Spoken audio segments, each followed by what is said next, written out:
بعد یه دستور خوبی که تو جدول بهش نیاز دارید اینه که شما مثلا یه ستون جدول یه متن نوشتید، یه توضیحی، یه متنیه طولانیه. خب اینو نمیخواین دیگه از صفحتون بزنه بیرون جدول، این هر چقدر متن باشه نمیشکنه که.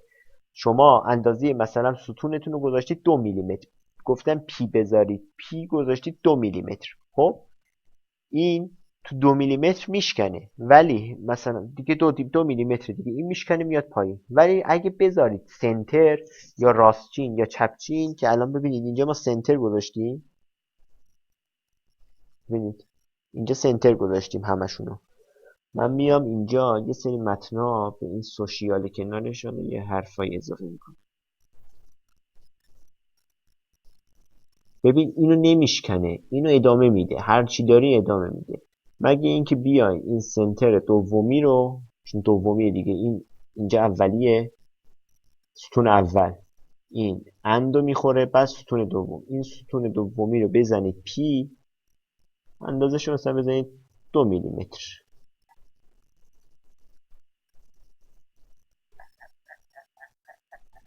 ببینید اندازش کم کرد، ولی این متنی که من میخوام نیست، این افتاد رو اینا. خب حالا چجوری اینو پس ما بشکنیم اینجا که نه اندازه جدول زیاد بشه نه چیز بشه روی هم بیفته؟ دستوری که داریم این میک سله. این پکیجش رو بالا میندازید یوز پکیج میک سل، بعد پایین اینجا میزنید میک سل، مثلا چپ از چپ بزنه، از وسط بزنه، هر چی بزنه، متنی که دارید از هر کجا میخواین بشکنید، دو تا بک اسلش و اون گیومه رو میبندید. آکولات رو میک سل رو اون بالا میزنیم. این دستور رو کپی میکنم اینجا، مثلا از این آ بشکن، از این آ بشکن، از این آ هم بشکن. میبندیم آکولات رو، یادتون نره آکولات رو ببندید. ببینید اینجوری میشکنه میاد پایین دیگه. هر چقدر متن طولانی باشه، نمیخواین اندازه جدولتون از یه جای بالا باشه، میشکنه میاد پایین. و از این سایت استفاده کنید دیگه. اون دوستانی هم که قراره با ما کار کنن، ما فایل اکسلش رو معمولا بهشون میدیم. فایل اکسل جدولا رو کپی کنن یکی یکی توی یه فرمت CSV، یکی یکی آپلود کنن تو اون سایته، از اونجا کپی کنن. کار خاصی نباید بکنن، فقط یه کپی میکنن اونجا، اون کد رو میارن اینجا، کپشنش رو عوض میکنن، از فایل برمیدارن، از فایل ورد لیبل ها رو 1 2 3 و اینا عوض میکنن، میرن جلو. کار خاصی قرار نیست بکنن. خب این از این جدول. قبل اینکه بریم فیگر، بچه‌ها یه سوالی انگار داشتن. برعکس کردن جدول یا متن چجوریه؟ یعنی چی برعکسش کنیم؟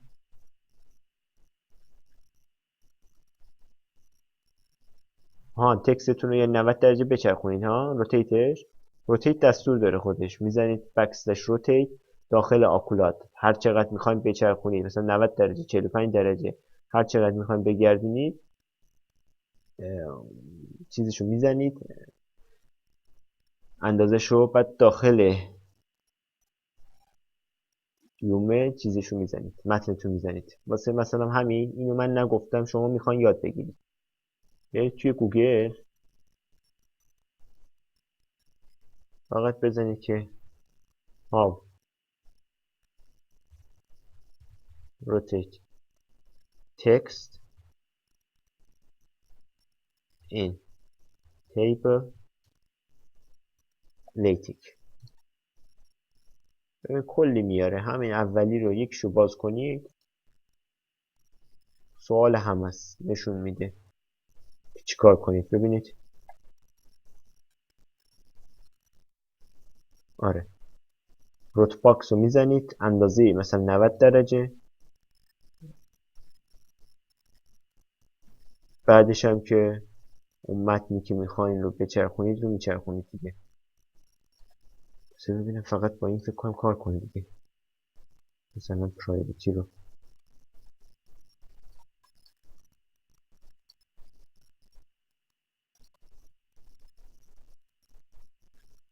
نه، فکر کنم این دستور دیگه هم داشتیم.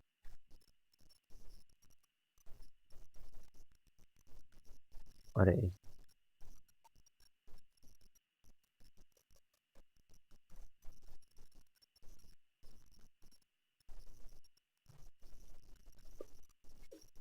این دستوری که داره فکر کنم این پکیجی باید واسش نصب میکنم.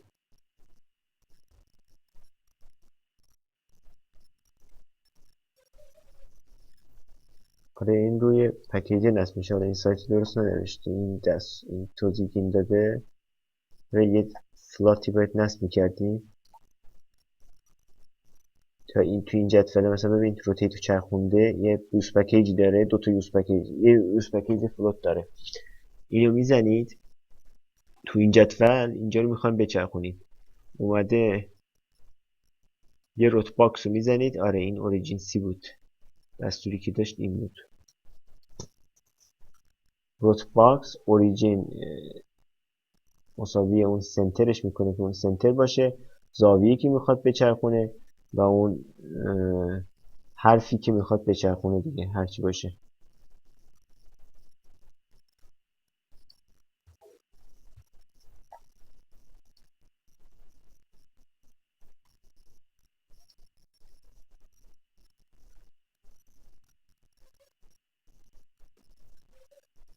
بخاطر اینکه این جدوله با ما نمیخونه. میدونی چرا؟ این جدولی که ما داشتیم پرایوریتی کجا بود؟ این بالا.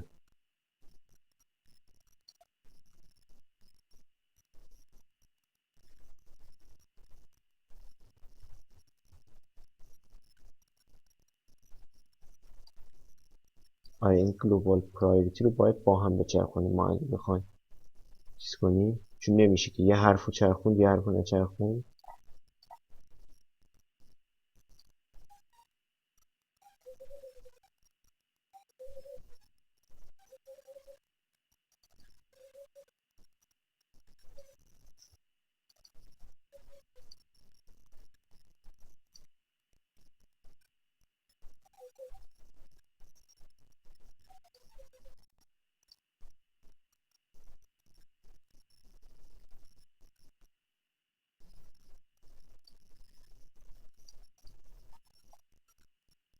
آره یوز پکیجش یادم رفت.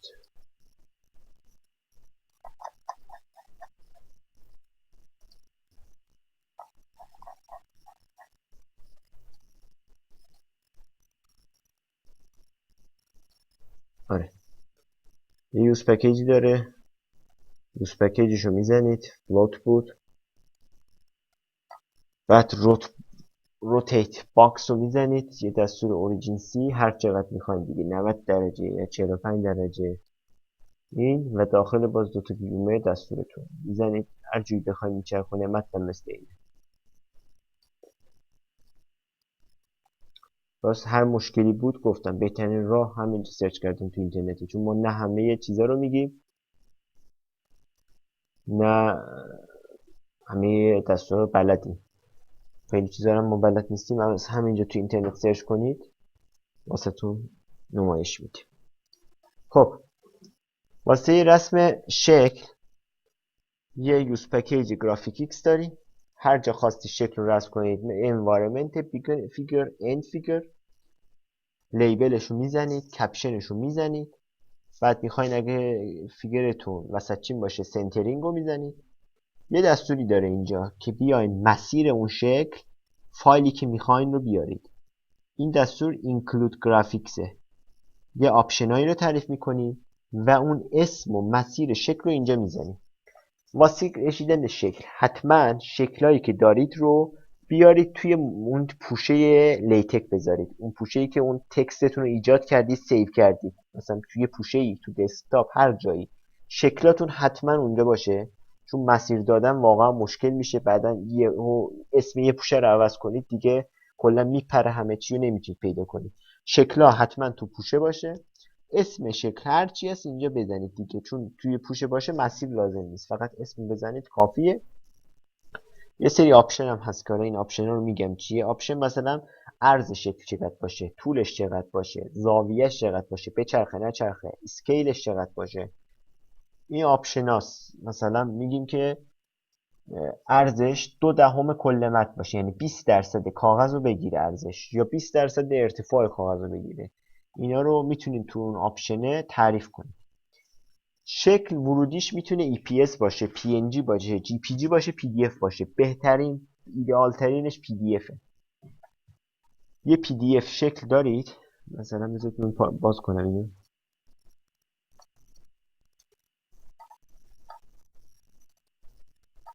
تو PDF شکل دارید. معمولا شکل‌های ما کراپ نمیشه. یه شکلی رو میاریم تو PDF، این کراپ نمیشه. اگه کراپ نکنید حاشیه داشته باشه، تو لیتک همون حاشیه میاد میفته. شکل کلا مثلا یه شکل خوبی دارید ولی چون حاشیه داره اون کوچیک میشه دیگه، کیفیت میفته. حتما این شکل رو کراپ کنید. این چیز من فوکس ریدر نمیدونم کراپ داره یا نه، این استفاده نکردم زیاد، ولی ادوبی هر کسی استفاده میکنه ادوبی کراپ داره. شکل رو با ادوبی کراپش کنید، یا توی سایت های آنلاین میتونید کراپش کنید، یا نرم افزارهای دیگه کراپ کنید، فقط شکل بمونه تو PDF تو، حاشیه‌ای زائد نداشته باشه. اون بعدش اونو کپی کنید توی اون مسیر،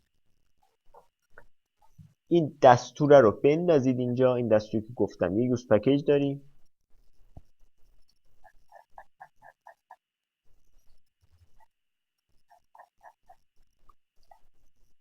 و این دستور دیگه اینو بهتون میدیم، کد رو دارید، همینو کپی میکنید استفاده میکنید میره دیگه، چیز خاصی نیست. گفتم بیگر و اند مثل جدول کجا باشه، جاش کجا باشه، اینجا باشه، تی بالای صفحه باشه، پایین صفحه باتم بی باشه، هر چی باشه، سنترینگ، کپشنش چی باشه، لیبلش چی باشه. الان ایمیج پسمون رو آپشنش رو وارد کنیم، میتونیم این جدول رو رسم کنیم.